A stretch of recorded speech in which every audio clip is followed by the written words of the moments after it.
Good morning and good evening dyan sa inyo mga kamista at nagbabalik po tayo sa isang vlog na naman at magkokomento lamang tayo rito sa isang lumabas na bagong issue ngayong araw na ito. At tawag dito, medyo nagulat lamang ako rito, so magbibigay tayo ng maigsing komento at maigsing reaction lamang sa nangyaring ito. Pakinggan niyong mabuti mga kamista. Ito ay tungkol sa isang vlogger na nag-edit ng picture ng First Lady ng Pilipinas. So, yung asawa po ni President Bongbong Marcos ay inedit at ginawaan po niya ito ng hindi magandang kwento. So, bakit po natin ito pag-uusapan? Kasi kayong mga viewer ko ay alam kong matatalino at gumagamit kayo ng utak ninyo. Kaya, idinidiscuss ko ito para walang gumawa nito. Kasi, ito ay gawain lamang ng mga taong hindi ginagamit ang utak. Unang-una, may cyber libel. So, yung editing, na inedit mo yung picture ng isang tao para pagmukhain siyang katawa-tawa, at para bastusin ay isang napakalaking offense, lalong-lalo na sa isang tao na asawa ng isang pinuno ng isang bansa. At ito ay maaaring makasira sa imahe ng hindi lamang ng pamilya, kundi kung ito ay makarating sa ibang bansa at may makakita ng mga ibang tao, ng mga ibang dignitaries, ay masisira ang reputasyon ng ating bayan. At ang sinisira niya rito ay hindi lamang ang pamilyang ito, kundi ang sambayan ng Pilipino. So mag-iisip po tayo bago natin gawain ang mga bagay na ito. So without further ado, ipapakita ko po sa inyo yung sinasabi ko. At ilalagay ko rin naman po rito sa screen. Tignan nyo pong mabuti para kayo na po mismo ang humusga. At kailangan ko po ang inyong komento at ang inyong reaction dito sa bagay na ito. So, kung ikaw ay bago pa lamang sa aking video, paki-subscribe naman po para lumago yung ating community. Mag-ikalat natin kung ano yung tama. At paki-share mga kaibigan. Paki-share po ito sa mga kaibigan ninyo. At paki-thumbs up na rin po kung nagustuhan ninyo, paki-like naman. So without further ado, let's start mga kamista. So ito yung post. Nakalagay po dyan sa screen.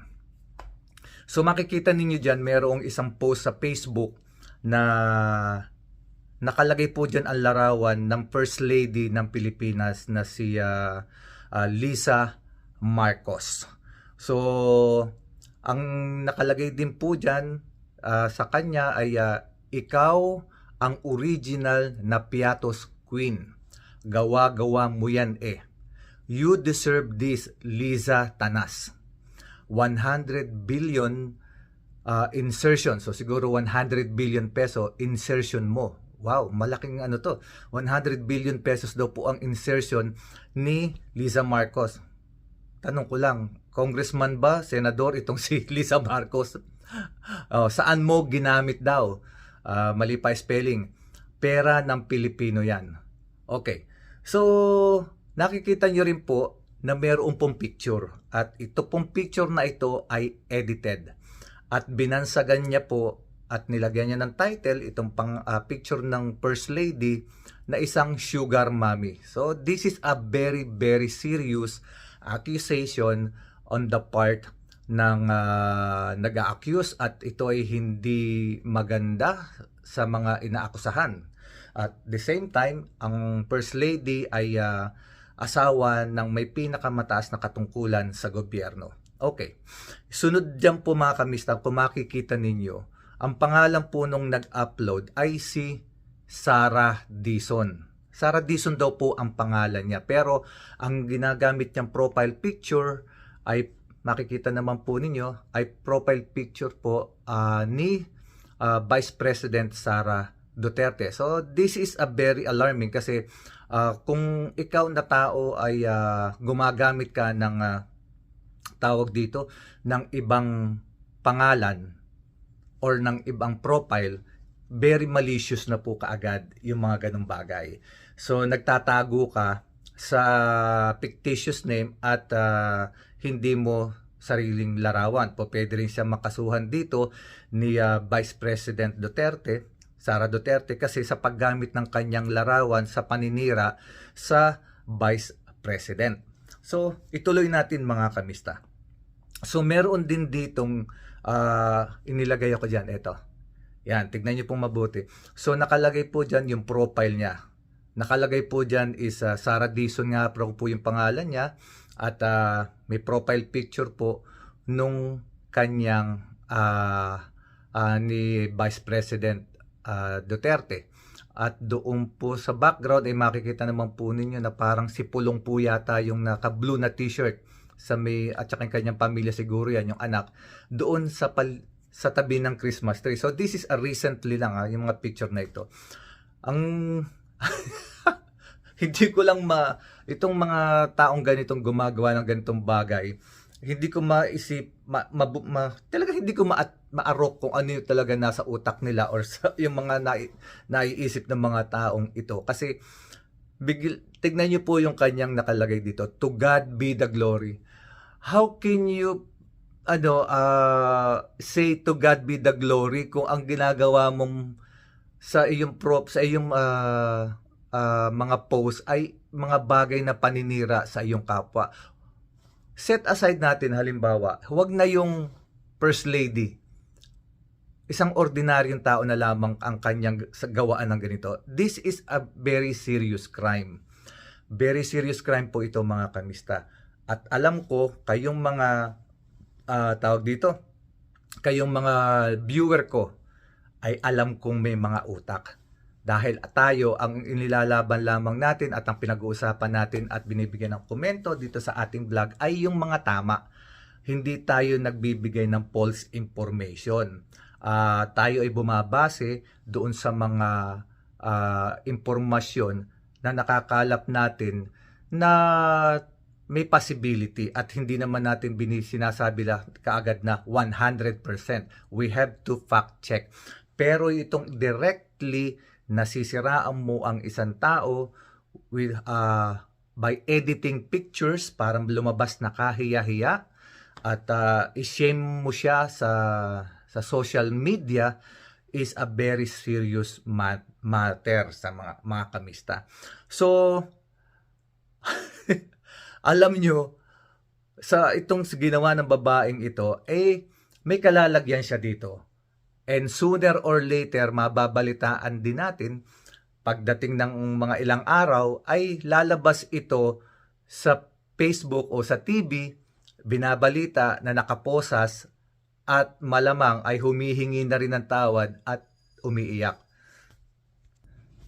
At kung natatandaan nyo po mga kamista, dahil nga po sa mukhang may maghihimas rehas na naman, kung natatandaan nyo po, meron din pong gumawa na isang edited na paninira kay BBM. Itong grupo ni Harry Roque na noong nakaraang hearing last year ay inamin po ng isang vlogger na si Pebbles na ang pasimuno daw po sa pag-e-edit ng paninirang video kay BBM, yung pulburon na tinawag po nilang pulburon, ay itong si Harry Roque. Ito ang isa sa magiging kaso ni Harry Roque pagbalik niya at pag nahuli siya at inuwi siya ng Pilipinas. Isa yon sa mga isasampa sa kaso sa kanya dahil siya mismo ay isa sa mga pasimuno ng paggawa ng mga bagay na paninira. Marami siyang kakaharapin kaso at maraming seryosong tawag dito, pagkakasala itong nagawa ni tawag dito ni Harry Roque na nagtatago ngayon.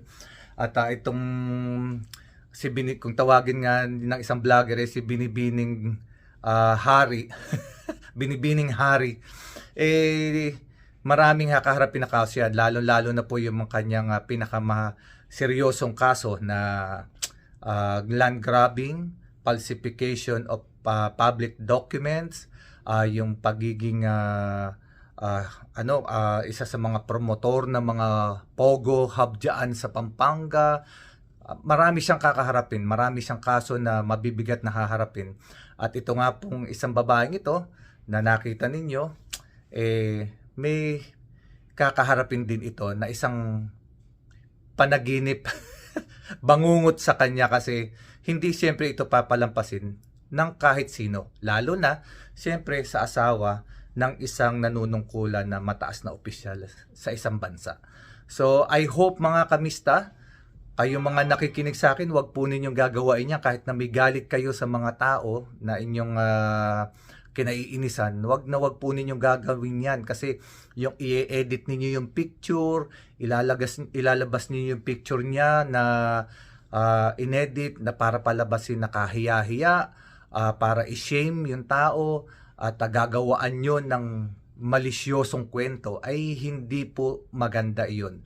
Iyon po ay may kasong kinakaharap at yun po ay may kasong katumbas mga kamista. So kayo dyan na mga follower ko, mga viewer ko, isang paalala lamang, wag po ninyong gagawain yung ginawa ng babaeng ito. So kung mapapansin po ninyo, Sarah Dizon ang ginamit po niya na pangalan diyan sa account na yan. Pero ang profile picture po ay si VP Sara Duterte. Isa po siyang supporter ng mga Duterte. Hindi ko tinatawaran ang kanyang pagiging panatiko. Kasi kaya niya siguro nagawa yon dahil sa sobrang pagiging panatiko niya sa mga Duterte. Pero hindi niya ginamit ang kanyang utak, hindi niya ginamit ang kanyang isip. Mga kamista, kung gusto po ninyo malaman ang totoong pangalan noong nag-upload na yon na Sarah Dizon, buksan niyo po yung profile na yon, yung page na yan sa Facebook. Kayo na po ang makakakita kung ano po ang tunay niyang pangalan. So hanggang sa muli mga kamista, at lagi po ninyong tatandaan, doon po tayo sa tama, itama natin yung mga maling impormasyon. So, hanggang sa muli, at doon sa mga bagong nanonood po ngayon, kung umabot po kayo dito sa parting ito, maraming salamat po at sana po ay i-consider ninyo na ako ay inyong i-subscribe at para lumago po yung ating community. Paki-share na rin po sa mga kaibigan at paki-like naman po yung ating video na sa ganun po ay makapaggawa pa tayo ng mas marami pang video sa mga darating na araw. So maraming pong salamat. Huwag niyo pong kalimutang panoorin yung doon sa mga hindi pa nakakapanood ng aking mga previous vlog tungkol po doon sa kung bakit dinampot ng Amerika si Maduro ng Venezuela. Panoorin niyo po, importante po yun. At sa mga kaibigan nating Muslim, maraming po salamat. Assalamualaikum. God bless us all. At mga kamista, lagi po ninyong tatandaan, gumawa tayo ng mabuti sa ating kapwa. Tumulong tayo ng naaayon sa ating kakayahan. At ipagdasal din po natin ang ating bayang Pilipinas. So, doon sa mga previous vlog ko po, panoorin niyo po. Maraming salamat. Hanggang dito na lamang po. At sa susunod na vlog, meron po tayong pag-uusapan. I need your comment, I need your reaction. Please, pakilagay po sa comment section. Gusto ko pong mabasa kung ano ang inyong mga reaction at komento dito sa ating tinalakay ngayong araw na ito. Maraming salamat at Happy New Year po muli. Happy New Year pa rin kasi January pa rin naman. Salamat.